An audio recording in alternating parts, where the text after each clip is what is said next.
Well, in this week's Cardiology Countdown, we'll talk about PCI trends and 2 trials of PFO closure. So to begin with, we have a 20-year analysis from the SCAAR registry, the Swedish registry of all interventions, where they look at the change in indications and demographics of patients over the period from 1990 through 2010. Interestingly, the percentage of patients presenting for PCI with acute coronary syndromes increased dramatically, with unstable angina going from about 1/4 to half, and STEMI being initially just 6%, but up to 1/3 of patients presenting. So all told, nearly 80% had acute coronary syndromes of one type. They also found increases in diabetes amongst the patients presenting from PCI, not that surprisingly, unfortunately, but they're in Sweden seeing this trend as well.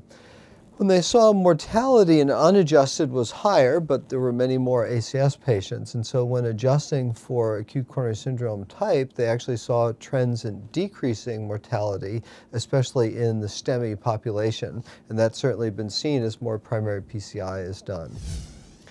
Next up is the first of a pair of studies in the New England Journal that look at closure of a patent foramen ovale with percutaneous devices.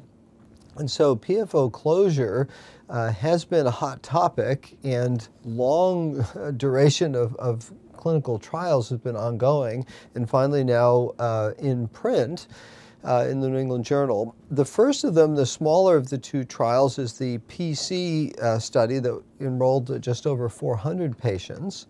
And it found a trend toward benefit with about a 1/3 reduction in development of stroke following PFO closure as compared with medical therapy, but this was not statistically significant. They point out that the modest sample size could have been an explanation. But the number 1 spot is a second trial, the RESPECT trial, that was much larger, 980 patients enrolled.